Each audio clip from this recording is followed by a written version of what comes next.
The neighbors are visiting. I don't have time. I gotta just get this going. Okay, Whiskey Fireside. There they are, saying what is he doing up there in the hill? Whiskey Fireside Chat number 13. So we got for whiskey tonight, we got Jamison Caskmates. I don't know, it's a little different. What is it? Asian craft beer barrels. Oh!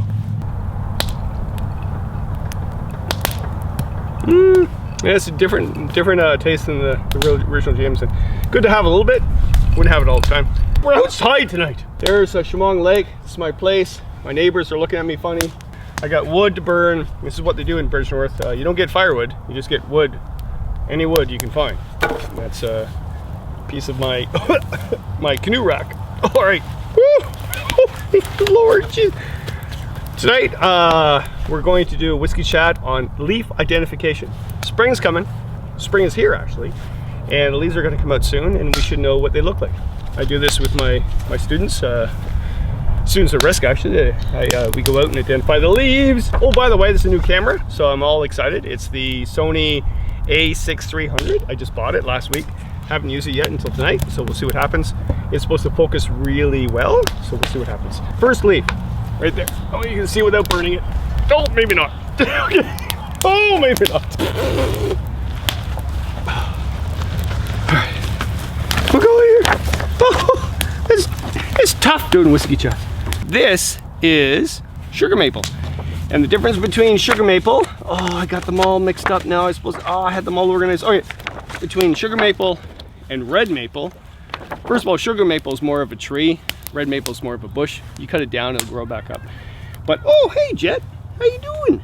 That's a neighbor's dog. It's like 100 years old, and it should die soon, but it hasn't died yet, and they don't know why. Oh, Jet's involved in the video, we're good. Oh, neighbors are trying to push Jet out of the video. Sugar maple, red maple. How do you know the difference between the two? Sugar maple is U-shaped lobe, and red maple is V-shaped lobe. This is supposed to be the maple that's on the Canadian flag.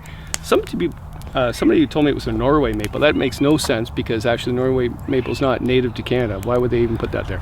I'm not even sure why they should put the maple leaf flag, to be quite honest. Now, don't curse me for this. I love the flag, but it should be the canoe on the flag, not this. Red maple. Now, I've also been told that this is the maple leaf that the Maple Leaf hockey team has on their home jerseys. It's the red maple, but the big difference is V-shaped lobe. This is elm. Whew, that's a hot fire. Elm, really distinct characteristics of the elm. It's double tooth, like a saw. So it's got a big tooth, small tooth, big tooth, small tooth, very prominent veins, but that's nothing. How you know it's an elm? No other leaf is going to have this. It's got an asymmetrical base of the leaf. What I would call is one bum cheek is longer or bigger than the other. See? Put that there. You can get that confused with beech. Beech has one serration, so you shouldn't get confused, but very prominent veins on the leaf, but it has a regular bum. And if you're wondering how to hide your privates out there, especially your bottom end, this is a very large leaf. It's good for, well, it's not good for toilet paper. It falls apart all the time. I like ginger root for toilet paper anyway. But this, very large leaf, small serrations around the edge, but it's a huge leaf in the woods, and it's called basswood. And how I remember that is if you ever had to cover your back end, especially if you have a large back end in the woods, then basswood would be the good choice. Poplars. You need to know 3 poplars. This is balsam poplar. It's lanceolate, which means it looks like a lance or a spear head, but that's not the giveaway. It also has some type of very small serrations, but that's not a big deal either. What it has is a rusty appearance on the bottom end. Stinky, gooey, gummy. That's the whole thing of balsam poplar. They stink. But if you look at it, it has a rusty bottom. You look at the trembling aspen, that's the trembling aspen, and it trembles in the wind. So it flips its petiole. It has a very loose petiole, so it flips in the wind. And if a storm's coming, the atmospheric pressure will drop, and all leaves will flip, but this one really likes to flip in the storm. It will flip just before a storm and show its underbelly, the light underbelly. And if the entire tree is doing that, it's going to storm for a good couple of days, but the upper part of the tree is flipping. It'll last for like 2 hours. But how I remember this one is it's heart shaped without the well, you know what, it's not really heart shaped. It's somewhat heart shaped, but it has a flat bottom. It has a flat butt and very small serrations, and that's how I remember that one. Oh, that's fire's hot. Next poplar is, this is the easiest one. It's large tooth aspen. How do you know that? Look at the large teeth on it. How can you get that mixed up? You can't. Large tooth aspen. You should know this one. 3 leaves, let it be. It's poison ivy. You should know that. And people will say, oh, you know, no, I don't get poison ivy. I can walk right through it. I can bathe in it. No, you'll get it. Every single person is susceptible for it. It just depends on the type of year, the day, when the fluid is flowing through the poison ivy is when you're going to get it. And when you get it, it stays in your blood system for 7 years. That's where the 7 years itch comes from. Ash, really easy. Ash leaf is a compound leaflet, meaning that that's one leaf. And they say, I think, was it white ash has 7 to 9 leaflets and black ash has 9 to 11, but there's a split in between there. So how do you know? Well, white, well, I'll start with black. Black has no little stem from its compound leaflet to the stalk. It actually hugs itself. So black ash loves itself. It hugs itself. Okay, look at that.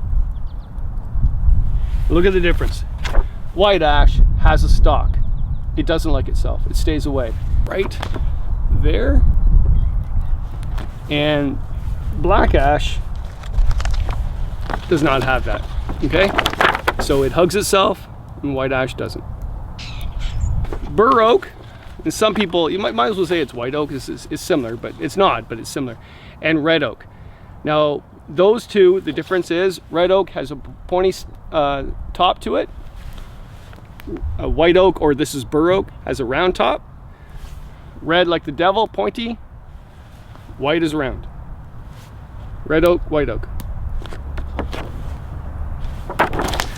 So what I'm going to do, I'm going to give you a test. You ready for this? I'm going to give you a test, and I'm going to put these species up, mix them all up. Oh, that fire is hot. Whew.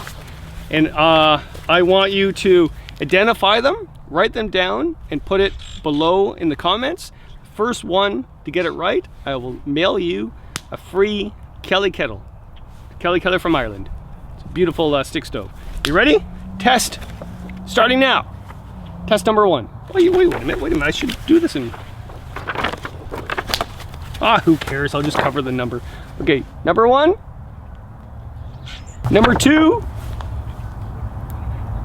Number 3 is one of the poplars. Very popular tree. It's not spelt that way though, by the way. The spelling counts. Number 4. Number 5. Number 6. Number 7. Number 8. Number 9. Oh, that fire is so hot. Ooh. Number 10. I think it's number 10. I forgot the number I'm on. Next one. Next one. Next one. And next one. Bonus mark. What is my neighbor's dog's name? Wow. Okay, well, this is a fireside chat number 13. I've got some Jamison Beer Cask. This is really good. A really hot fire with 2x4s. Thanks for coming out. Hope to see you out there.